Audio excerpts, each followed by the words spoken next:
Writing at the peak of the French Enlightenment, in his introduction to Diderot's Encyclopedia, D'Alembert speaks of how the human mind emerged from the barbarism of the Middle Ages.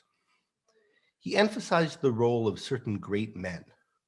Quote, "They had not the dangerous ambition of removing the blindfold from their contemporaries' eyes. Yet silently in the shadows, they prepared from afar the light which gradually, by imperceptible degrees, would illuminate the world."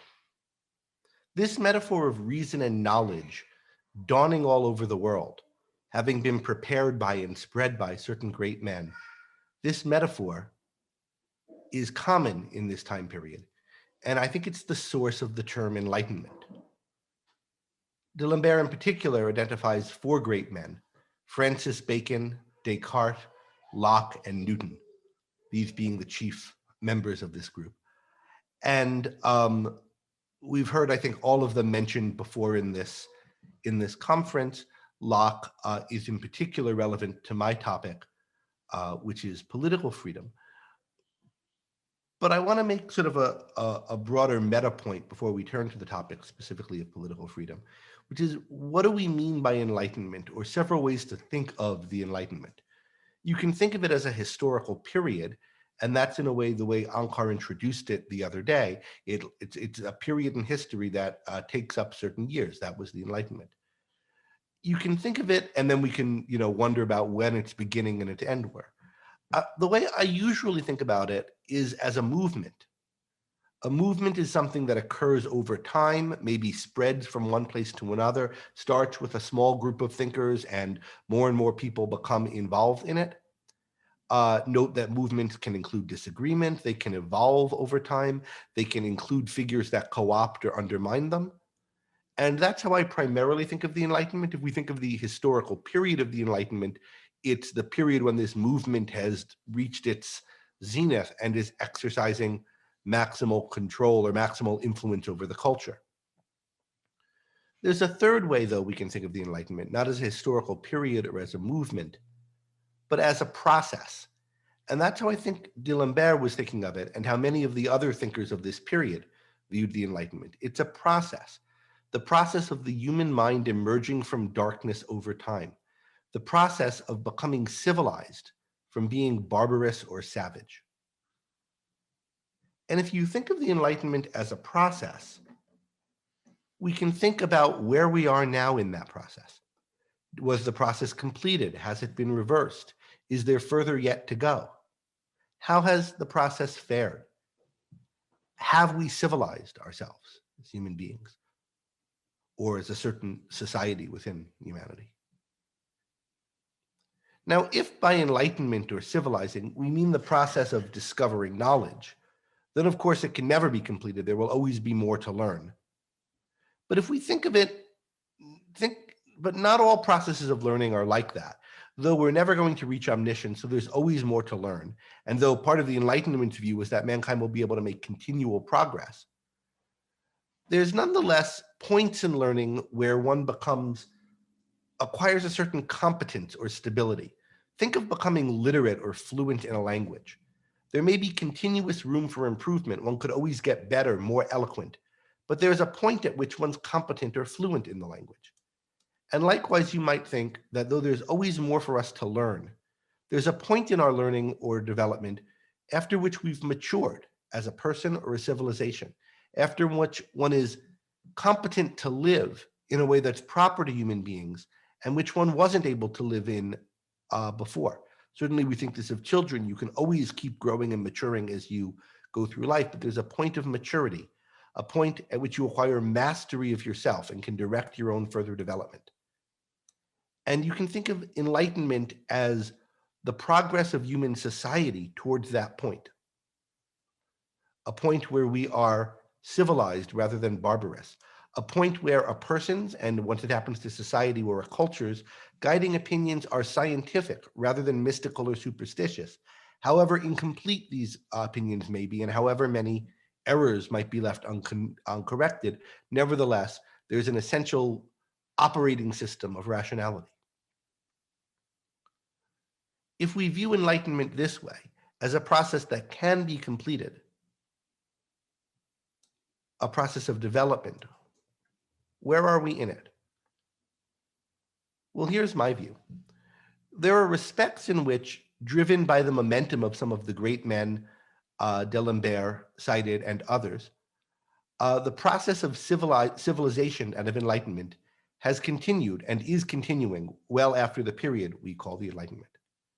But there have also been countervailing or regressive forces.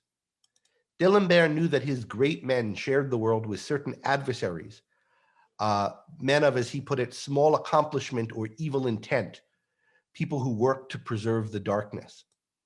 And the spiritual heirs of these men have regrouped and, alas, have been culturally dominant, fighting to bring back darkness and barbarism. Immanuel Kant, I think, is one of them, and there are many others. Sometimes these adversaries cast themselves as part of the Enlightenment and have sought to pervert it.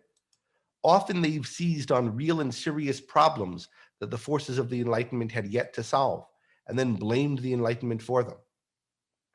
As a result of this, efforts to address these problems have been a motley mixture of opposite elements. This is true in all areas of the culture, but my focus today is on politics, on the process of enlightenment or civilization in politics, how far we've come, in what ways we've regressed, and what is needed to complete the process of civilizing ourselves. And let me shift into that by means of a quote from Howard Rourke in The Fountainhead. Civilization, Rourke says, is the progress towards a society of privacy. The savage's whole existence is public, ruled by the laws of his tribe. Civilization is the process of setting man free from men. Civilization is the process of setting man free from men. And it's that process that I want to think about today. The principal achievement that makes this possible, the setting of man free from men, is the concepts of individual rights. This is the central concept in John Locke's political philosophy, and he was the central intellectual influence on America's founders, primarily on Thomas Jefferson, who was the author of the Declaration of Independence, and on James Madison, who's the primary architect of America's Constitution. A right, as Rand puts it, building on this Jeffersonian tradition, is a moral principle defining and sanctioning man's freedom of action in a social context. And as such, rights derive ultimately from a recognition of human nature. Man is the rational animal, and as Rourke puts it in Rand's The Fountainhead, everything we have and everything we are comes from the functioning of our reasoning mind, that is, of a man's reasoning mind. And it's a man's reasoning mind, or man's reasoning mind, rather than men's or our reasoning mind, because the mind is an attribute of the individual. And so to function, human beings need to be free of one another. Man needs to be set free from men. When we live together in society, each of us needs the space to lead his own life for his own sake, by his own judgment, free from the interference of others. Rights define this space for us. And this need, defined by rights, means that when each of us deals with others, he must do so voluntarily, when we can persuade the others to deal with us, and when they can persuade us to deal with them. The alternative to dealing with people voluntarily or by persuasion is dealing with them by force, as one would deal with a wild animal or an inanimate object. Rand writes, the recognition of individual rights entails the banishment of force from human relationships. Basically, rights can only be violated by means of force. Again, quoting from Rand, there are only two fundamental questions that determine the nature of a social system. Does a social system recognize individual rights? And does a social system ban physical force from human relationships? The answer to the second question is the practical implementation of the answer to the first. And that brings us to my title, about which I'm a bit ambivalent. I've called this talk Extracting Force from Society, but I'm not quite happy with the verb extracting.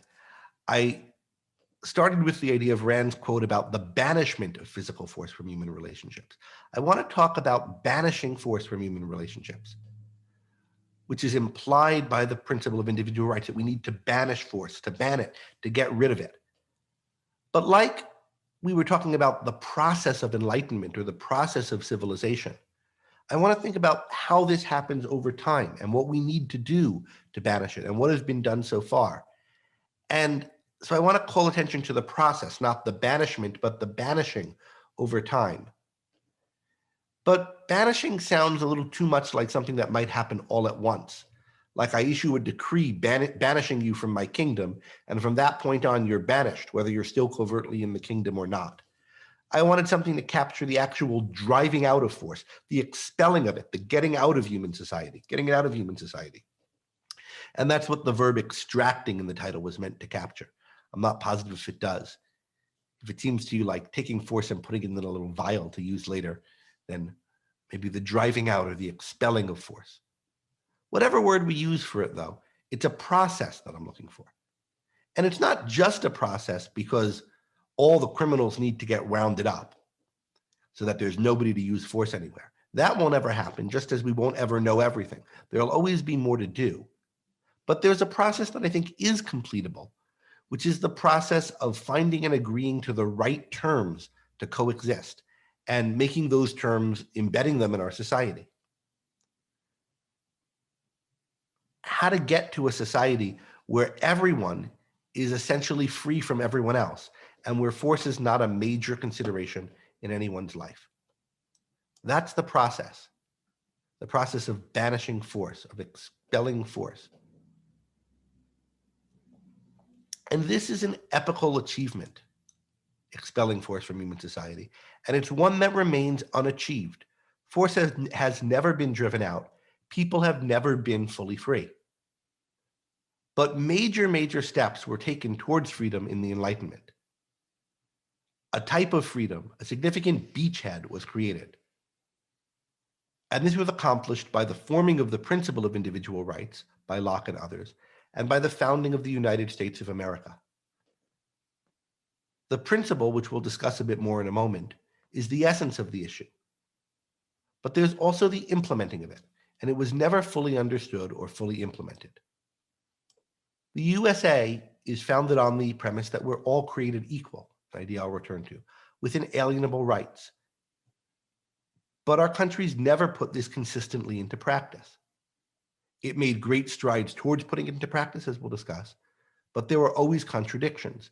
The most horrific and blatant example, of course, is the inconsistency of the institution of slavery and its many descendant institutions, including the toleration of lynch law and mandated segregation in the American South, and the racially discriminatory welfare programs such as the New Deal.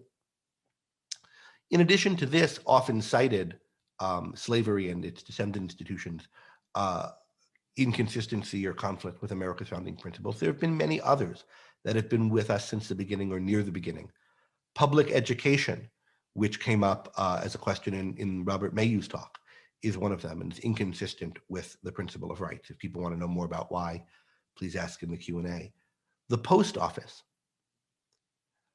that the federal government's in charge of the mail, I think is inconsistent with this, and I'll say a bit about why. But if you think that's an inconsequential one, well, ask me about that too. There are a lot of examples of how it's been quite consequential in American history. Restraints of various sorts on trade and commerce, and attempts to orchestrate by force the character of the nation through education and of its economy through these restraints on trade. In the centuries since our founding, we've progressed further towards civilization in some respects by eliminating some of these contradictions to our founding principles, but others have grown worse. And often in the way that I described with the subverting of the Enlightenment or the possible subverting of a movement, there have been a complicated interplay between the forces of change for better and for worse. But before I go much further into the banishing of force and the principle of rights, I want to say a little bit more about what it's like to live under force. I want to concretize the horror of force, because I think it's too easy not to appreciate the progress that has been made in human society, even before the founding of America, and then by America and the many countries that have followed its examples, if you don't really appreciate what it's like to live under force. So I want to give you a few illustrations, some passages from different authors and some examples, just to think about what it is to have one's life dominated by force in ways that I hope none of your lives are. And then what it would be to get fully away from force as the opposite of this. So the philosopher Thomas Hobbes, who I don't really think of as an Enlightenment, a pre-Enlightenment figure, speaks of the condition of people living without a government. He thinks they're in a war of every man against every man. And even if there's a little exaggeration in that, I think there's some wisdom in what he says. The war, he writes, consists not in actual fighting, but in the known disposition thereto, during all the time as there is no assurance to the contrary. In other words, even when people aren't coming to blows at the moment, they're looking at each other with suspicion, they're worried, they're constantly under threat from one another. In such a condition, writes Hobbes, there is no place for industry, because the fruit thereof is uncertain, and consequently no culture of the earth, no navigation or use of the commodities that may be imported by sea, no commodious building, no instruments of moving and removing such things as require much force, no knowledge of the face of the earth, no account of time, no arts, no letters, no society, and which is worst of all, continual fear and danger of violent death. And the life of man is solitary, poor, nasty, brutish, and short. This state persists in many places and at many times. There are countries in anarchy. Think of them like Somalia. Think of neighborhoods ruled by gang warfare. Think of the Godfather movies, for example, and the kind of areas that are illustrated in those movies as subsumed by gang warfare. Or think of the fighting between the Crips and the Bloods, rival street gangs that take territory and are in a constant fight against one another. Or let me read you a passage by an American author describing an incident from his childhood in a Baltimore neighborhood dominated by violence. When I was 11 years old, standing out in the parking lot in front of the 7-Eleven, watching a crew of older boys standing near the street. They yelled and gestured. At who? Another boy, young like me, who stood there, almost smiling, gamely throwing up his hands. He had already learned the lesson he would teach me that day, that his body was in constant jeopardy. Who knows what brought him to that knowledge? The projects, a drunken stepfather, an older brother concussed by police, a cousin pinned in the city jail.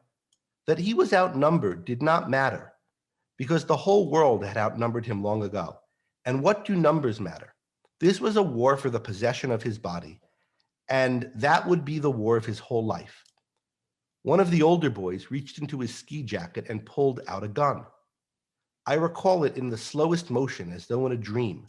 There the boy stood with the gun brandished, which he slowly tucked and untucked once more, and in his small eyes I saw a surging rage that could in an instant erase my body.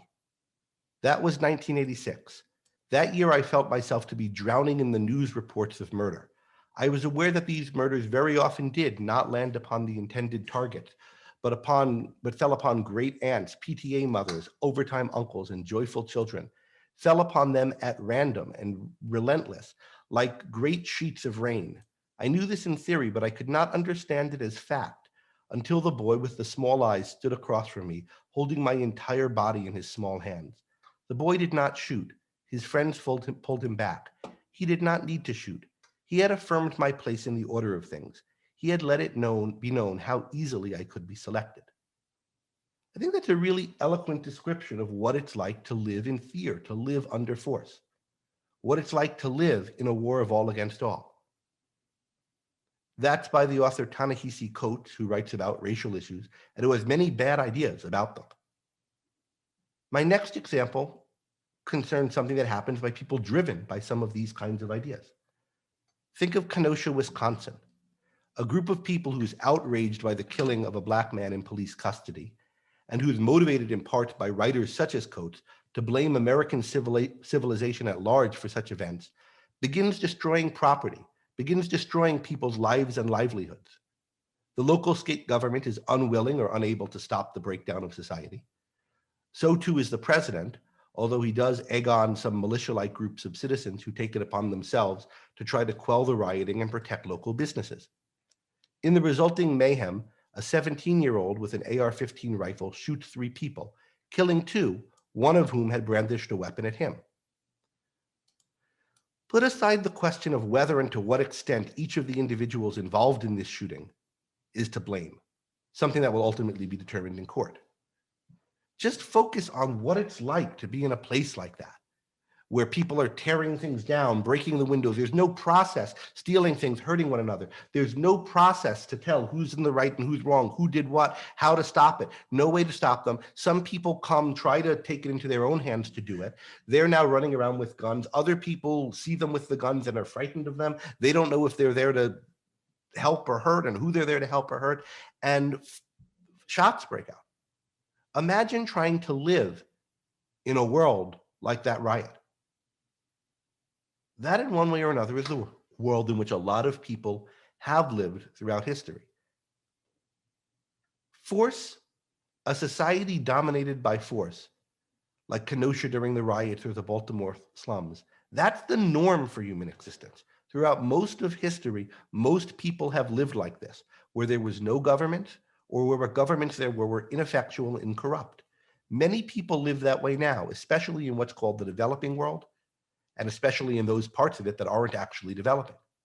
And there are pockets of this sort of life in the developed world. But in the developed world, in countries like America and most of Western Europe and much of South America, though not all of it, this sort of circumstance is an exception, not the rule. And that as an exception is a real achievement. Those of us who live in safe and relatively civilized environments owe a lot to the people who have achieved that, owe a lot to the institutions that are keeping us safe and secure, and we have a lot to lose. And those who do live in these kind of anarchic states of force have everything to gain and nothing to lose from the expansion of the system that protects so many of us. So it's a real problem that many people who are focused on sometimes genuine grievances about our current society write, speak, and act as though we have nothing to lose. Thus the Kenosha rioters, but not only them, but those of the peaceful protesters who maybe don't burn down cities, otherwise they wouldn't be peaceful, unquote, but they chant, tear it down, shut it down, rather than seeking ways to build a more just society or a more just criminal election system. That's an example from America's political left.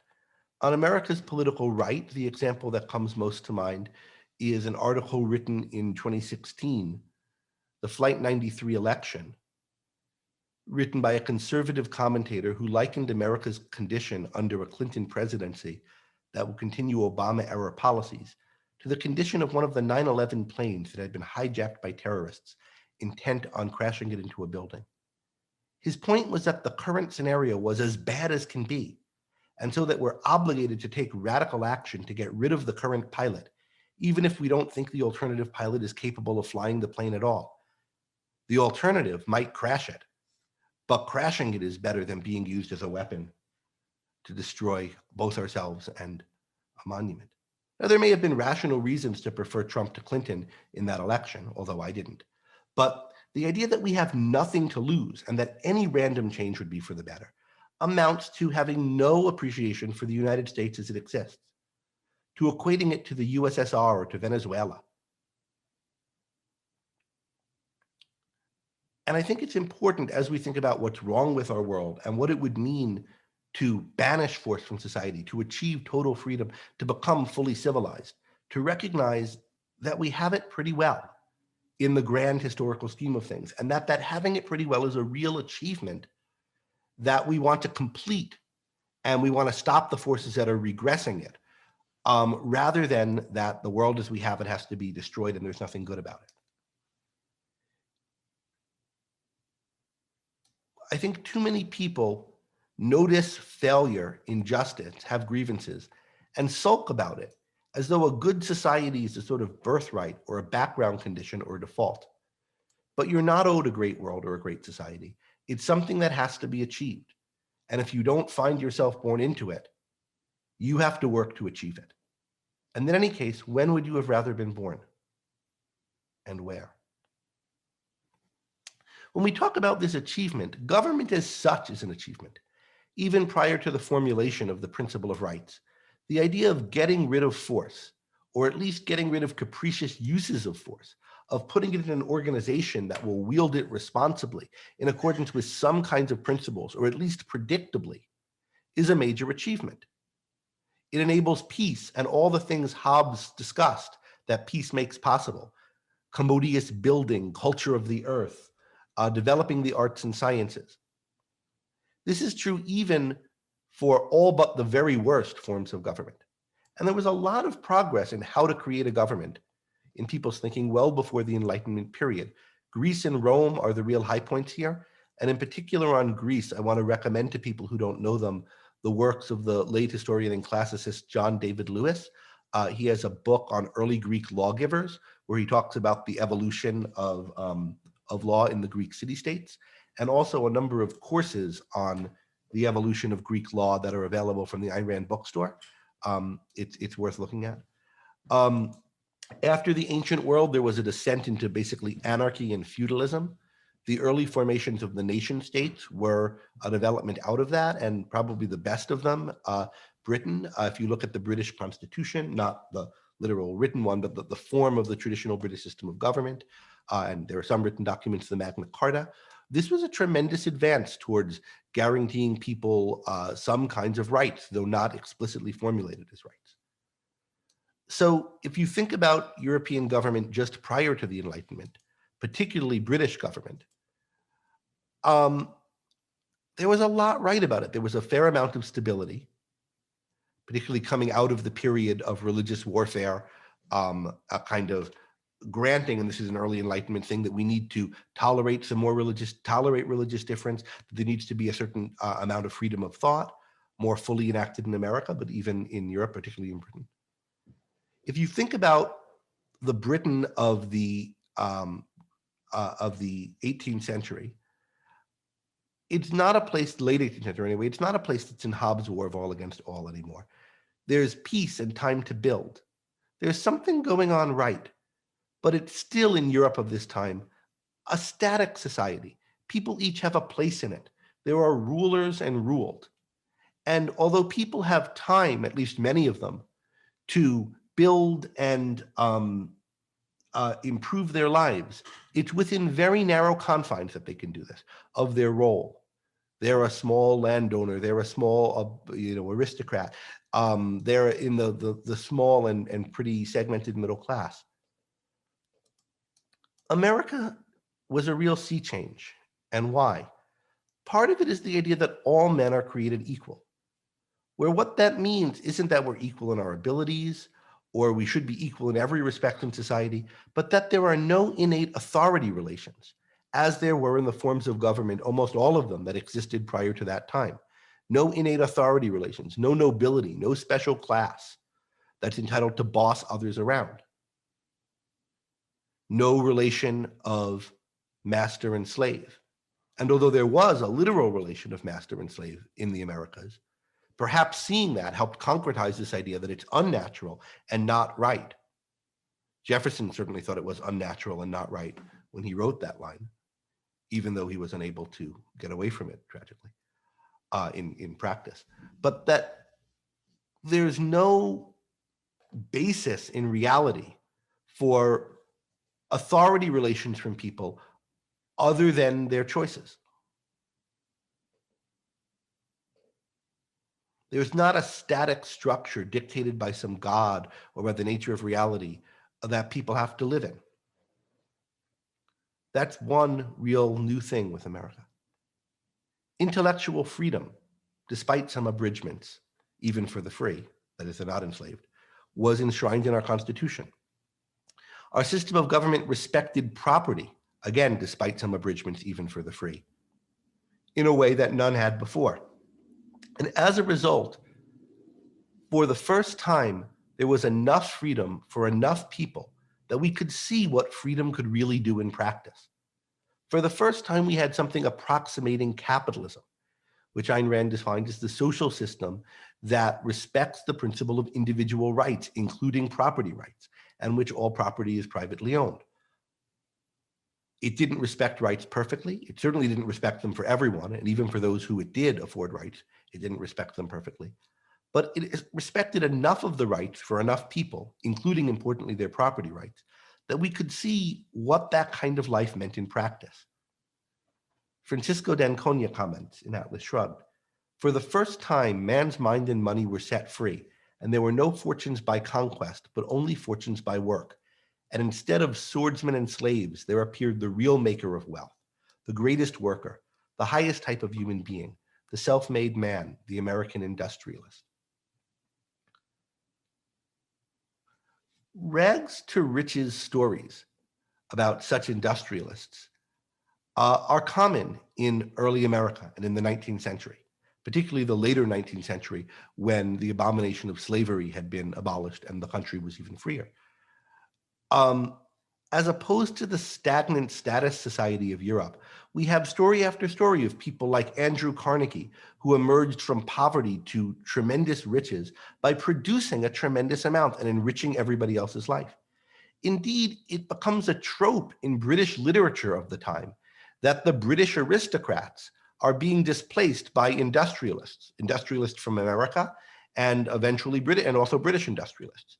You get lots of stories about struggling aristocrats who are newly subordinate to businessmen in this time, often American businessmen. Indeed, it was a kind of cliche that male aristocrats would seek to make matches, that is, to get married with the daughters of American businessmen, so that they could inherit enough wealth to maintain their estates and a lifestyle consistent with their position and authority. The old static order of hereditary influence, hereditary power, hereditary wealth was being displaced by a dynamic system in which people were creating new fortunes. People were going rags to riches. People were improving their lives on a grand scale, not just having the freedom to make their farm a little bit better, but having the freedom to transform their lives and by transforming the world, by creating steam engines and new empires and new forms of industry. But it's not just the people who are rags to riches stories. There was a new and spectacular range of lives available to those who weren't themselves spectacularly successful. Because of people like Carnegie and Rockefeller and J.P. Morgan and the others who were transforming the world through these great feats of genius, there were all kinds of new jobs that other people who weren't of spectacular ability could have. They couldn't just be a better or worse farmer or a better or worse merchant in their own little way. There was a tremendous range of new opportunities available to them for what they could do with their life and for what they could afford with the money they made. New forms of entertainment and art propagated across the world. Life was enriched. That is the wages of freedom. That is the result of freedom. And it was up to us to double down on it, to expand on it, to complete the process, to make it consistent, to become fully civilized. What happened? Well, there was some real progress. The biggest unequivocal progress was, of course, the elimination of slavery, which happened not just in America with the elimination of chattel slavery, but also the freeing of serfs all around the world as a result of the spread of capitalism. Also, along similar lines, there was a greater recognition of women as full citizens and ultimately granting them the vote. But there was also a lot of regress. And the regress was due to the abandoning of the principle of property rights and the related principle of contract rights. Now, we can talk about the views of reason that gave rise to this, the failure to grasp the role of principle in life that I think is a result of some of the issues that Onkar and Robert were talking about in earlier sessions. But I want to talk more about how this played out, what the effects of it were. Because upholding the principles of individual rights, including property rights and contract rights, means more than just sticking to one's guns about the principles.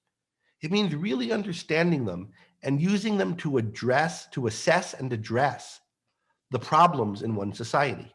That is, when there's something that seems to be a problem, to determine whether it's a genuine problem that needs solving. And if it is a genuine problem, then to find its causes and to correct them. Many developments in the capitalist America and Europe were seen as problems, but weren't. A major one is inequality, the concentration of wealth among the industrialists, and the inequality in market share, with companies like Carnegie's and Rockefeller dominating markets. This was seen as unjust, as wrong. It's wrong for someone to be too big or to be too powerful. Not wrong based on the principle of rights, but just people were afraid of them, people resented them. And if we held to the principles of individual rights, we would have seen that this was a prejudice, this was unjust. But we didn't, until these companies were destroyed and their industries regulated, leading to a century or more of stagnation in related industries and heavy industry in America. When new innovation occurred in new industries like computers, the same mistake and the same evil was repeated. Microsoft was essentially destroyed in the 1990s. I mean, the company still exists, but it's not what it was. And a tremendous amount of wealth and potential for better lives were destroyed with it. And now the same thing is about to be done to Google, Amazon, Facebook, and Twitter. And notice that people are clamoring to do it from all of our political parties. So those are pseudo problems, not real problems. There's no problem with Facebook dominating social media if it does, or Twitter, Google dominating search. If you think you can do it better, or someone can or should do it better, create your own competing company. But they have every right to do it, and I have every right to use their services, as do you. If we understood the principle of rights and thought about society in terms of it, in terms of each of us needing to live by his reason, and to be free to trade with other people, to be freed from other people, to deal with them voluntarily, and that government's role is to protect that freedom, then we would appreciate these companies as developments of that system and not fear them. In addition to such pseudo problems that the principle of rights would lead us to see is not a problem, there are often real problems in a society that are misdiagnosed. And then we attempt to solve them by instituting force rather than by finding the force already around that's causing them.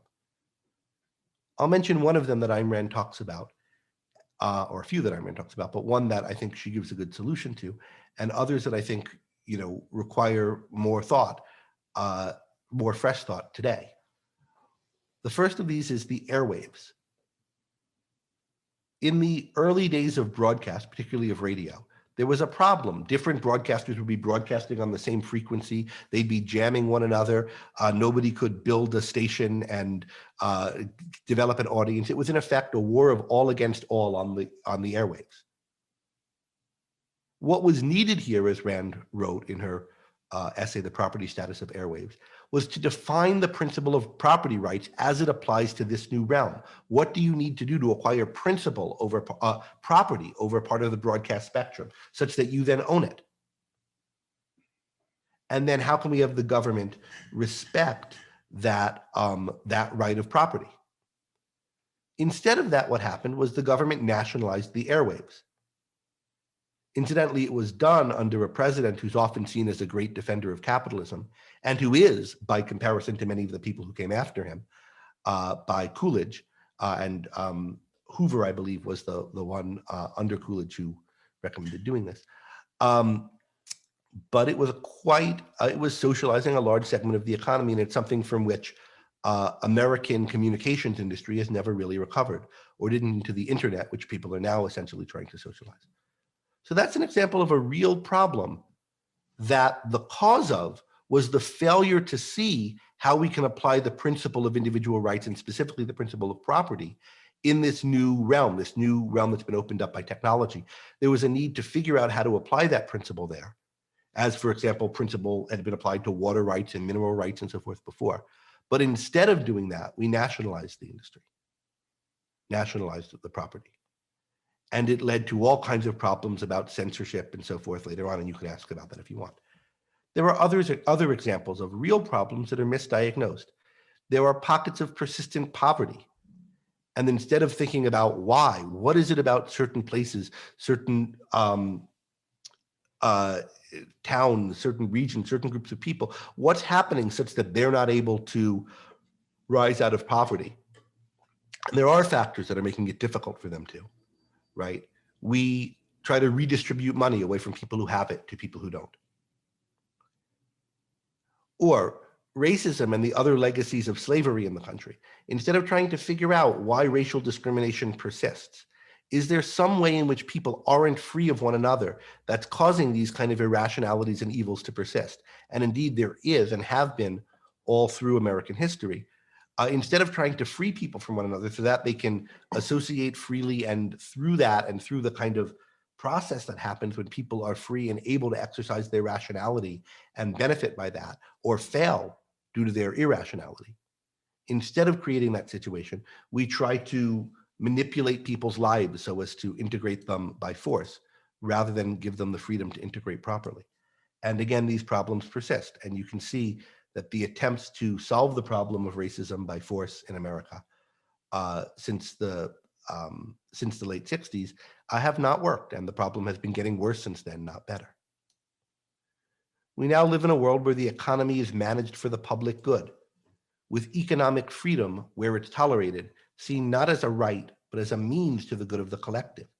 Wealth distribution is just one aspect of this. The economy is managed to achieve certain outcomes, and Democratic and Republican presidents agree on this, right? They're trying to manage it to create the most GDP and or to distribute it as equitably as possible. Managing the economy means managing our lives. The government controlling education and science through funding of science means controlling our lives. It controls who we associate with, work with, or employs, where we live and how we get from place to place by zoning laws and through public control of the transportation system, chiefly public roads. Rather than being freed from one another, we are more and more being forced to make group decisions together. And the more this happens, the more voting itself, which is a key instrument of freeing people from one another, the more voting itself becomes just a means for people to gang up on one another.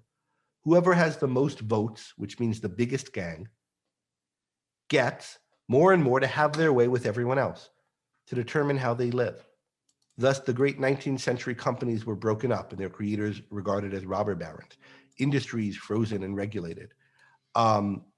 We attempt to fight the legacies of racism by controlling people. Is it any wonder today that people are at one another's throats? The fact that people are at one another's throats is evident, especially in the recent violence in America in response to concerns over police brutality and racial issues, and the fears of violence over election issues and the response to the pandemic. The pandemic's another case, by the way, where we have to think about what does it mean for government to free people from one another, and how do we do that, and what are we doing now instead? And Ankar Gate's white paper on how a proper governmental response to infectious disease is really brilliant on that topic. But think about what's been going on in this election and in this last year. In America, there's a plot, there's the violence in cities that we talked about before. There was a plot to assassinate a governor, or to kidnap a governor and maybe to assassinate her. Just the other day, a bunch of people were arrested with guns outside a polling place, or a place where they were counting votes, seemingly going in to attack it.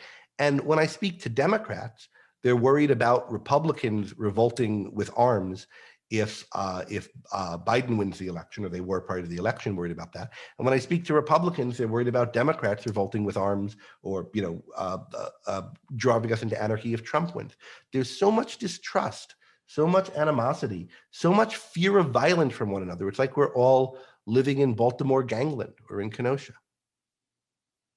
And what's offered to us as a solution?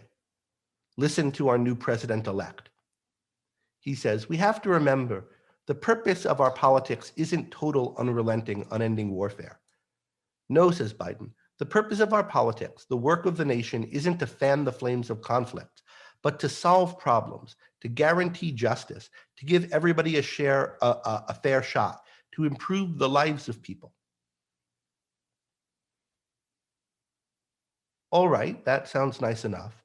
But how? How are you going to do it? Because we've been trying to do it for hundreds of years and it's not always working. And now it seems to be getting worse. Why is there this warfare? Is it just some one president who's the cause of it, or some one political faction or party? No, it's because we're not free of one another. And because more and more we don't believe that we should be free enough of one another. The only way to solve our problems, to improve our lives, to guarantee justice, and to give everyone what is really a fair shot is to free us from one another. That is the true purpose of politics and the work of the nation. And it requires addressing what real problems we see in our nation, not by looking for ways to wield force to settle scores or to put things right, but by identifying respects in which we're not free of one another, in which we're under force now, and looking for the ways to free us so that we could each live an independent lives for and from ourselves and by our own judgment. This is not something we can expect the next president to do any more than his predecessor or his predecessor's predecessor to do. It's something we have to think about how to do and how to move the country towards. We have to think about what are the problems we're facing in America. And if we believe in the principle of rights, if we believe in reason, and we believe that human beings are individuals who can and must live their own lives for themselves by their own judgment, and therefore must be free of force from one another, we have to think about what problems we see in our society through the lens of rights versus force, decide whether and which of them are genuine problems, and look for the force that's causing them, or for the ways through freedom to solve them. It'll be a slow, long process. We have to be patient revolutionaries, like the people who labored in the darkness to bring the light that would gradually illuminate the rest of the world, to prepare it. And while we're doing it, we have to appreciate the achievements that we're already living in, as imperfect as they may be, that afford us what freedom we have to have conferences like this, to produce the wealth that makes such conferences possible, to give us the time to learn what we need to learn, and to work for a better tomorrow. Thank you.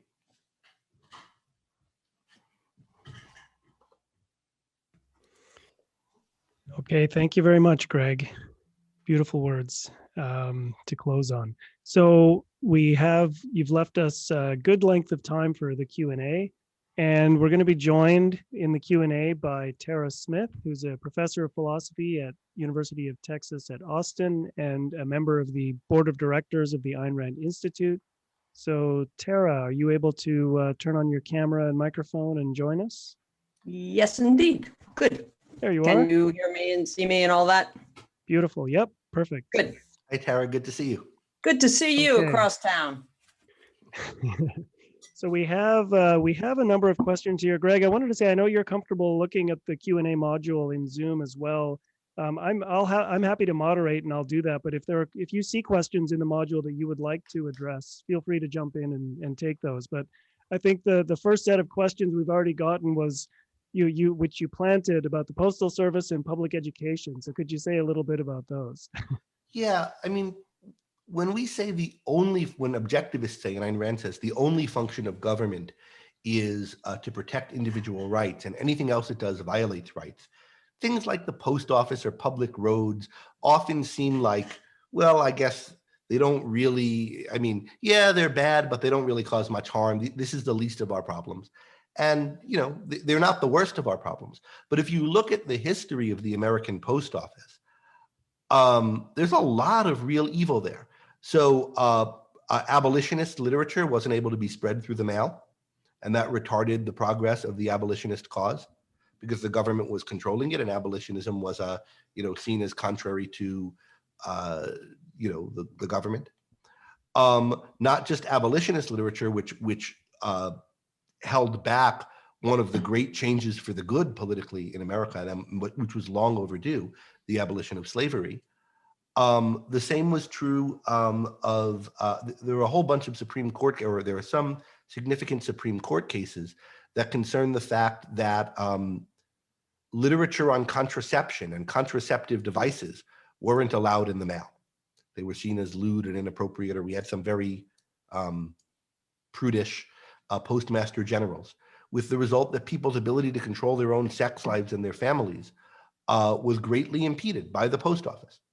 That the government was in charge of what got from where to where, and therefore whether women got to learn about contraceptive, or men also got to learn about contraception. So those are two examples of, I think, real evils that happened through the post office. Can I just add, I think it's a great example of how an inconsistency is going to come back to bite you. First Amendment, all about intellectual freedom. But you can't exchange your ideas through the mail, right? About some of the examples that you've just given. So, yeah. Yeah, and you can't compete with the post office. That is, if you're upset that the post office is, say, you know, if you know, the church wanted to run its own little private post office and you couldn't talk about sex through it, or, you know, some evil racists wanted to run some post office where you could only spread racist ideas. If you wanted to spread other ideas, you can compete with them and start your own post office. Right. But if the government controls the post office, then whoever's voted in controls whatever everybody gets to communicate. Mm-hmm. And education. So and there's a sort of related question about Jefferson's view. When Jefferson talked about public education, did he mean education of the public or government schools? Well, I don't think Jefferson had in mind or knew about the kind of extent of educational system we have now. But he did found a university. It was sort of partially a public university, at least. There were federal land grants for it, and he was in favor of things like that. So yeah, I think he was in favor of the government having a role in ensuring that people got educated. And I think that's bad and a mistake and inconsistent with freedom. And if you think of the public school system, this is a large topic, but every other major clash in American society, you think about the public education's role in it, it makes what could be differences of opinion things that people feel the need to be at one another's throats over. And it makes us unable to make progress. It makes the better people on any given issue unable to make progress towards the good until there's a majority who's for it. And in general, it makes minorities unable to go their own way with respect to it. So if you think about what happened in the South, right, there were segregated schools by law. So if you wanted to be in an integrated school, you couldn't. Then the schools were integrated by law. But of course, most people didn't want them to be integrated because they were still the people who had voted in the segregated by law system. So there were all kinds of things done to try to prevent beyond the, to kind of prevent or thwart or screw up the integration. And there were all kinds of problems. And in the meantime, nobody's actual needs in educating their children were being addressed well. And it became this political hot potato over how we can use education as a public project to either promote or demote racism in a way that I think has had the effect of perpetuating racial divides in the country. Can I just add a bit on that to come back to the founders, Jefferson and others? I'm no expert on that, but I definitely have read that a few of the founders had the view that it was the responsibility of government to provide a certain minimal education if people, citizens, were going to be responsible citizens. If they were going to have the freedom to participate in this new kind of government that we were setting up, a certain degree of information and education was required. Now, one might think that, yes, it's a good thing that people who vote be educated and thoughtful, et cetera, and informed, right? I do think that was a real mistake on their part. And notice how it comes from, again, a more collectivist premise that still lingered to some extent. That is, well, in order to build a society, a good society, we have to give you certain rights and certain education, Greg, and you, Keith, and you, Tara, and so on, as opposed to Ayn Rand's idea, you're an end in yourself, and that's the basis of your rights. Again, that's a bigger conversation, but.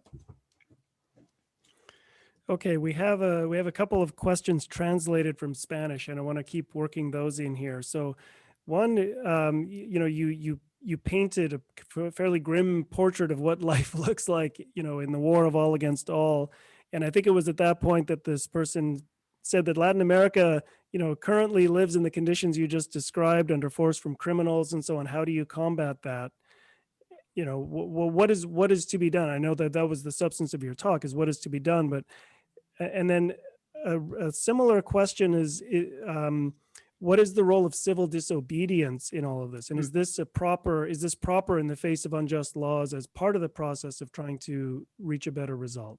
So I don't think all of Latin America is in this condition, but some of it is, and it's horrifying.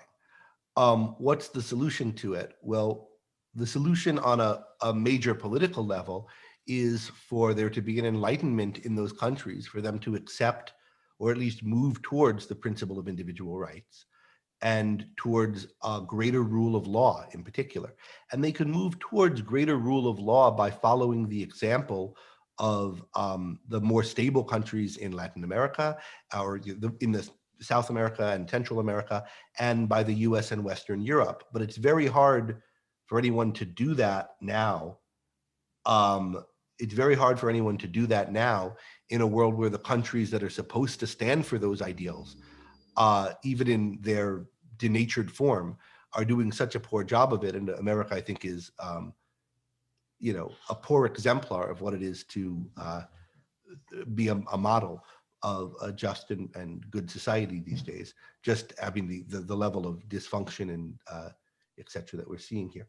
So that's on what would be good to happen to Latin America. If you're someone who's in Latin America, there's simpler advice, although it's hard and requires courage and maybe some luck, which is leave.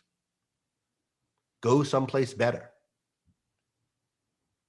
And millions of people, or I don't know how many, but a lot of people are trying to do that. And for the people who aren't in these countries that are experiencing the worst of it, welcome the people who have the courage and foresight to want to leave and make a better life for themselves in your country. They are, whether they're legally or illegally, it's a heroic thing for them to do.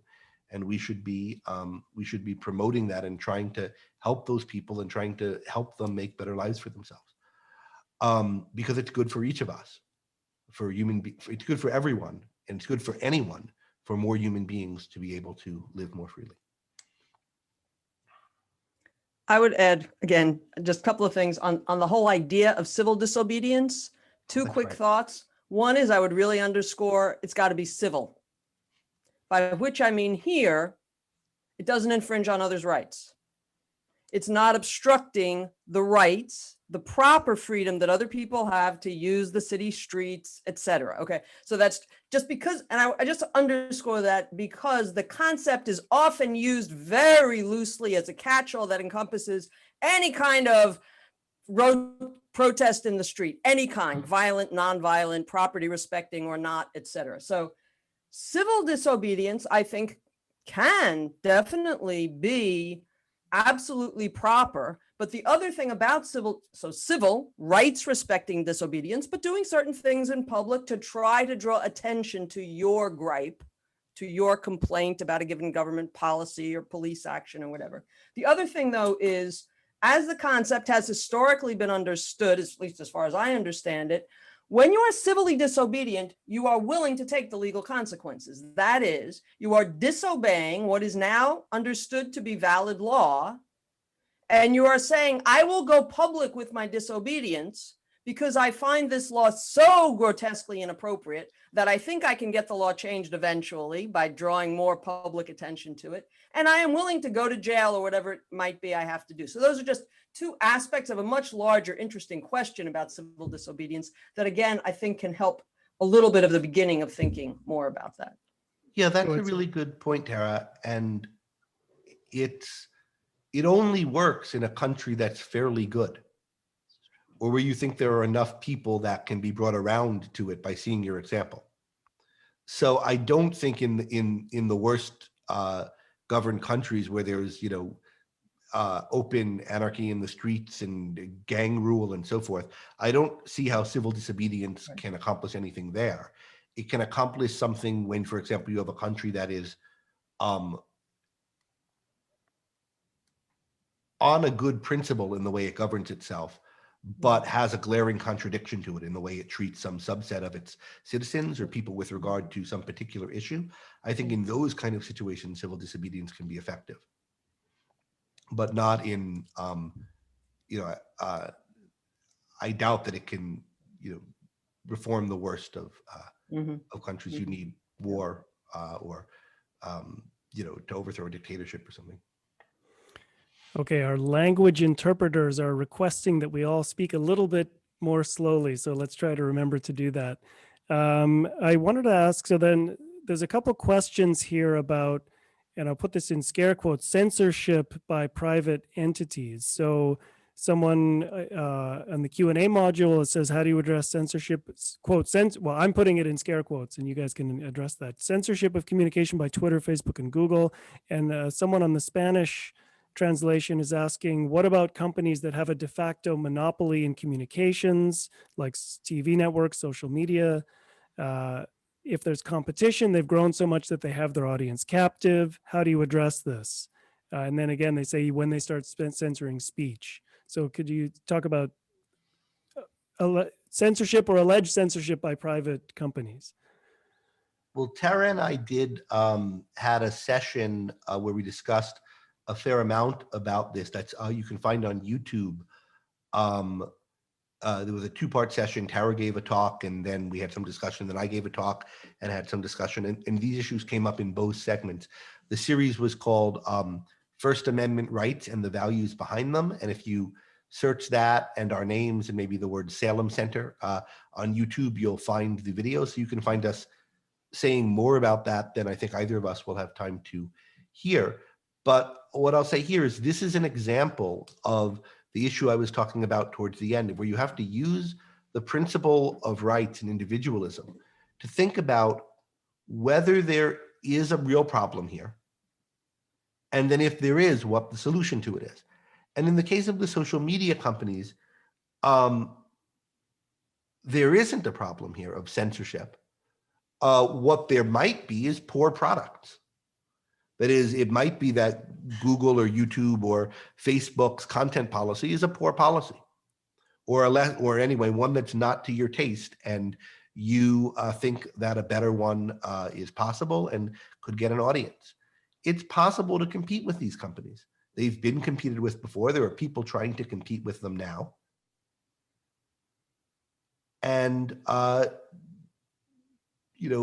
there are reasons why they're not succeeding. And I don't think the reasons that they're not succeeding yet in competing with them are that these companies have some kind of monopoly status or executing any kind of force or coercion on people. It's that people like them better than the alternative products. And they have good reasons for liking them better than the alternative products that have evolved so far. So if you think you can do better or help one of the existing competitors, like say Parler or something, to become better, you're free to join them and people are free to do that. And there have been any number of cases where there have been shifts away from one service towards another because they've made bad calls. That happened with Patreon, for example, at one point. So I don't think there's anything like censorship. But I talked more about this, including some mistakes I thought some companies made, or not the companies, but some mistakes I think it's possible to make regarding speech policy in the talk in that other series. With respect to networks, the networks, if they are monopolies because they were granted by the government. That's the case of broadcast networks in most countries.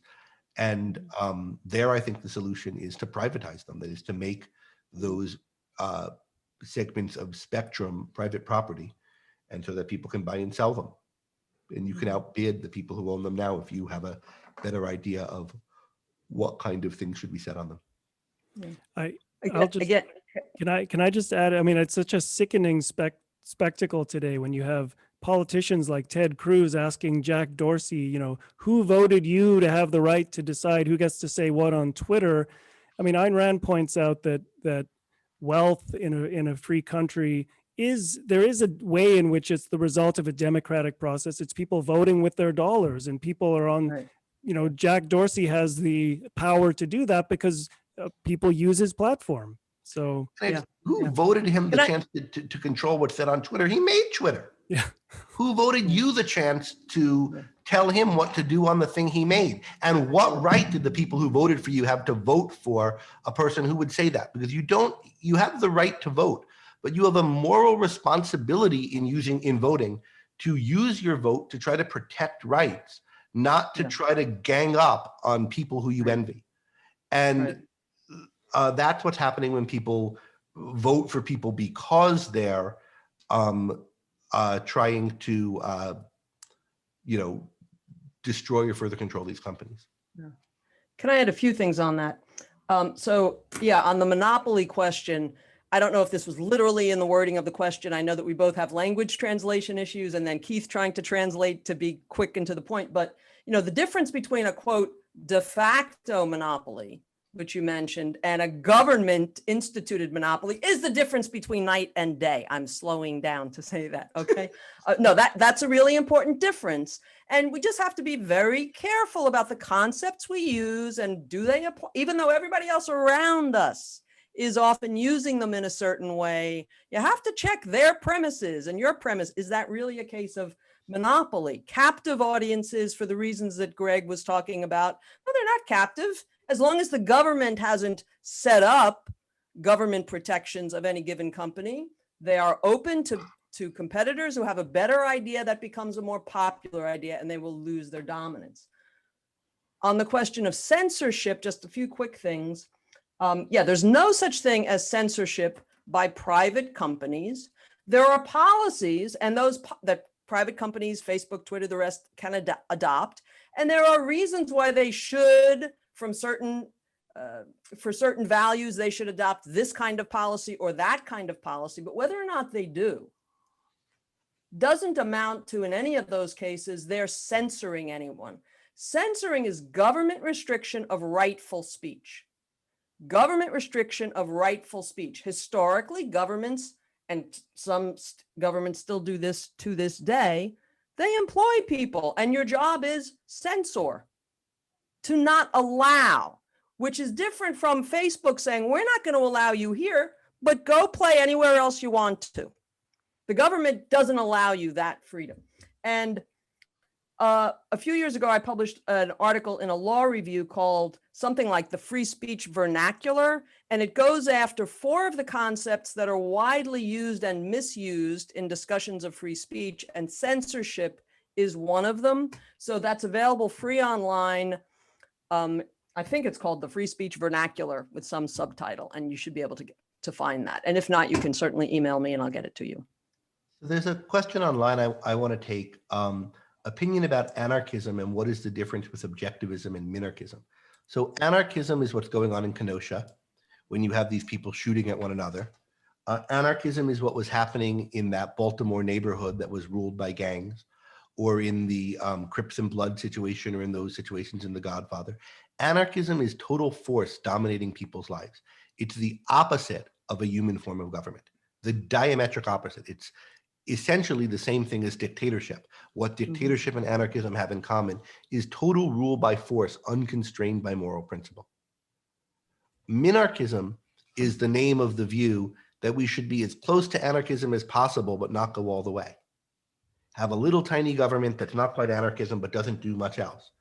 And it's a view that you have if you conceive of government as the problem in the world, and but yet you don't want to go all the way to anarchism. But it's a wrong way to conceive of it. The objectivist view will often be called minarchistic, but only by people who don't really understand it and don't understand it all the way down. The opposite of anarchism isn't the smallest government possible, but a government that does fully what it's supposed to do. And it's doing fully what it's supposed to do, namely banishing force and protecting rights, is incompatible with it doing things it should not do, like running a post office or telling you who to hire, or any of these other things, or what to drink. One way to think about it is minarchism's the idea that government is a bad thing, and so we want as little of it as possible. But that's not right. Government's a good thing, and it's so good and so important that we have to be very judicious about what it does and how it does it. It's sort of like sex. There's the view that, sex is great, so you should sleep with everyone all the time and do whatever, etc. a kind of pro-promiscuity view. And then there's a view that, no, you should have sex is bad, and so you should be abstinent or have as little sex as possible. Maybe just find one person and do all your sex with that one person, so that it's, it's better to marry than to burn, as Augustine said. But the right view is that sex is great and it's important and it's a major value in life, and that's why we should be discriminate about it. And we should have sex with people we love and who mean something to us, and not just go around sleeping with everyone. Well, government is important and good and a value, and that's why we should do it right, not indiscriminately. It's something we really need, and we need to do it properly. And properly means having it protect individual rights, banish force from society. That's a sacred and important and awesome task and responsibility, and not adulterate it by having it do other things that destroy its ability to do the thing that it's for, and indeed make it an instance of the thing that it's supposed to be protecting us against. One sentence. And it's important and valuable because it is indispensable to extracting force or banishing force. As we have tried to figure out what that process is, having a proper government is indispensable to it. So a quick follow-up, that was gonna be the next one that I raised, Greg, but there was a Spanish language related question about competing governments. So could you wrap it up by talking about why Rand opposed competing governments? Well, competing governments are mafias. So I mean, that's what she says about it is the advocates of that position are so detached from reality that they're unable to see it in practice. That is, this isn't meant to be a reductio ad absurdum of their position. It's as though they were mafias. Mafias, the Crips and the Bloods, these gangs that are at each other's throats, the drug gangs that are making life havoc in parts of Latin America, these are literal competing governments. That's what that theory means in practice. It's not what it'll lead to, it's what it actually is. It's different groups, each having the people they're contracted to protect, in a kind of state of war or suspicious truce with one another. That's what competing governments is, and it's a state, again, of force, and a state that's incompatible with living a good and successful human life, and it's part of what we need to banish by having the principle of rights and a government to secure them. Okay, I think we have time for one final question here. So we have a question from Andrew. Maybe there isn't enough time to do this in great detail, but asking about the 1619 project as you know, is that the right way to think about the founding period of this country? That's a whole separate talk probably, but can you do it in 2 minutes? Yeah, I mean, it is a good thing to think, not the project isn't a good thing, but it is a good thing to think about what was the role of slavery in American history. And sometimes it's been underplayed, and the role of African-American history in American history, and perspectives that try to shed light on that are often useful and valuable. But there are a lot of them. It's not the case that nobody's talking about this. There were plenty of people talking about it and bringing this out prior to the 1619 project. The essence of the 1619 project, as I understand it, is the claim that not that there's a lot of important and interesting things to learn about the essential role in American history of slavery and racial conflict, and of the former slave population, and et cetera, but rather that is the essence of America.